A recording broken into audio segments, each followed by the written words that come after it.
Welcome back. This is Alex from Studio Trejo, and today we're going to review the Vivitar Series 1 90mm f2.5 macro lens. This legendary vintage prime with a unique build was part of a set in Vivitar's professional line, the Series 1. And while close focusing abilities was a staple for the Series 1 line, this lens was the macro for the set. Why is this third-party lens considered a cult classic amongst photographers and videographers, earning the nickname Bokina? Let's find out by going over the key features of this lens.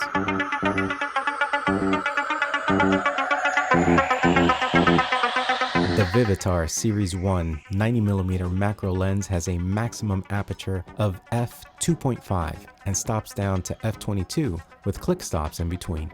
It has 8 aperture blades creating octagonal bokeh when stopped down and 8 pointed sun stars on bright points of light. This lens has 8 elements in 7 groups, and the front element is recessed behind a 58-inch diameter filter thread size. The minimum focus distance is 0.4 meters or just under 16 inches from the focus plane, which gives it a 1:2 maximum reproduction ratio. But attached a dedicated macro adapter and it can produce images at a macro ratio of a true 1:1. The serial number indicates that it was built by the Bokina lens manufacturer, which is still making photo and cinema lenses today. This copy that I'm reviewing is a Nikon AIS f-mount, and it weighs 644 grams or 1.4 pounds. Now let's talk about build quality and handling. To say that I love the way Bokina built this lens for Vivitar is an understatement. You have to hold it in your hand to appreciate the metal construction and cone-shaped design. It has a well-dampened, ultra-smooth focus throw. Like its 135mm Series 1 cousin, the aperture on this macro has smooth click stops, and you can see the aperture values revealed through a small oval cutout. The focus scale is also seen on the inner barrel through a metal cutout as the lens extends, revealing markings of the inner barrel as it reaches minimum focus. The intricate design and build of this lens is the perfect example of the why. The why so many of us are drawn to vintage lenses. So you're going to get some attention when this prime sits on your camera. But what's the image quality like? Most vintage lenses are soft wide open, but that is not the case of this 90mm prime.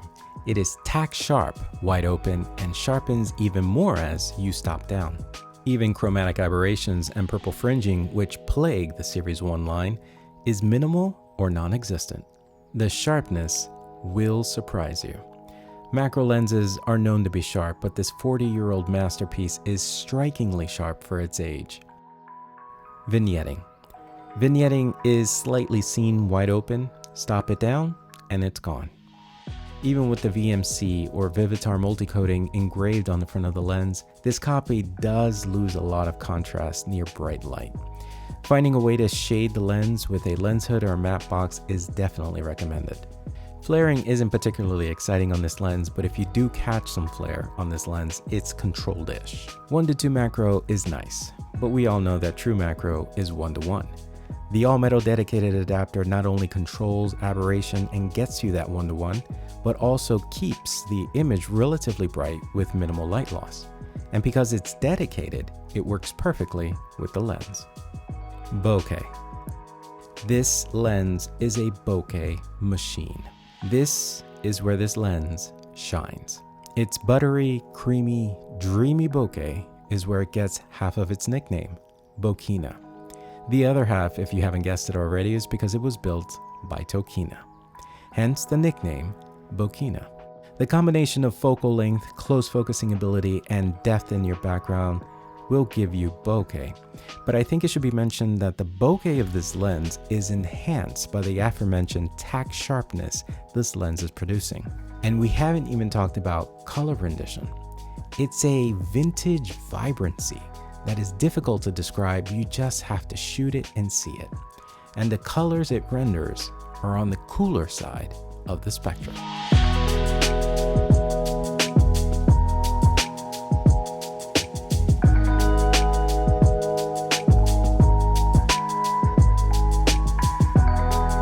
The black and whites are beautiful.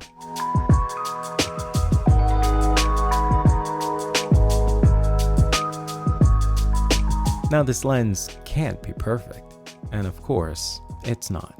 The loss of contrast, while a very vintage lens thing to do, can be annoying when you're looking for micro contrast across the frame. The macro adapter gets you the 1:1, but you have to make sure to pack it with you everywhere you go. And when it is adapted, you lose infinity focus, which means you have to take it off to take a normal picture. So what's my take on this lens? Well, I completely understand the cult status of this lens. This is one of those special instances where the formula of the vintage glass matches the quality of the build. It has a focal length that is long enough for portraits, but not too long for video production, which is a plus for hybrid shooters. It is a macro lens that has what it takes to create stunning imagery. And did I mention it looks good doing it?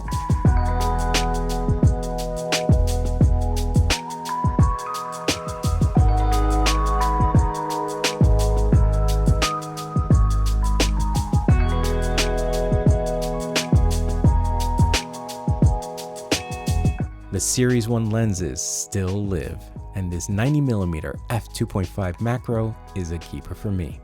If you find one, absolutely check it out. If you like this video, hit the like and subscribe button below, and we will see you on the next vintage lens review.